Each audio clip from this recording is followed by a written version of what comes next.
ప్రకృతిలోని విషయాలను వస్తువుగా తీసుకుని రాస్తే దానిని హైకు అంటారు.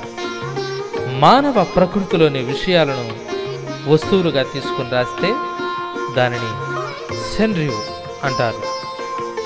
మానవ ప్రకృతి అంటే మానవ జీవితంలోని ఆలోచనలు, నడవడికలు, వివిధ ఋతువుల్లా మానవ జీవితంలోని వివిధ మార్పులు, పద్ధతులు, విధానాలు, ఇవే కాక మానవ సమాజం వ్యవస్థలోని సాంప్రదాయాలు, ఆచార వ్యవహారాల్లోని లోపాల్ని, ఇలా మనిషికి సంబంధించిన ఏ విషయాన్నైనా సున్నితంగా, శుతిమెత్తగా, విమర్శనాత్మకంగా, వ్యంగ్యంగా, అవసరం అనుకుంటే అక్కడక్కడ ఘాటుగా, సూటిగా, చమత్కార పద్ధతిలో హాస్య ధోరణితో చెప్పే కవిత్వాన్నే సెన్రియు అంటారు.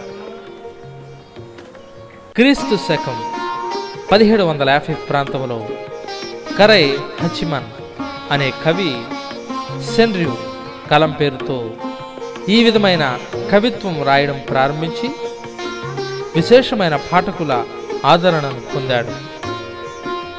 కొంతకాలానికి అతని కలం పేరే కవితా ప్రక్రియను సూచించే పేరుగా సాహిత్యంలో స్థిరపడిపోయి చలామణి అవుతుంది.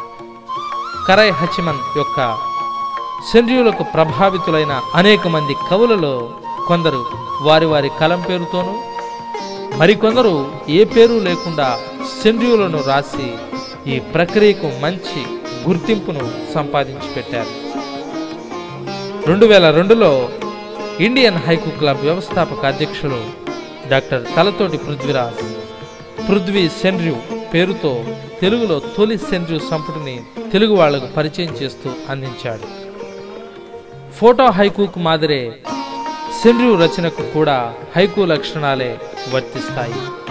అంటే సెన్రియు హైకు మాదిరే 3 పాదాలలో 17 అక్షరాలలోనే రాయాలి.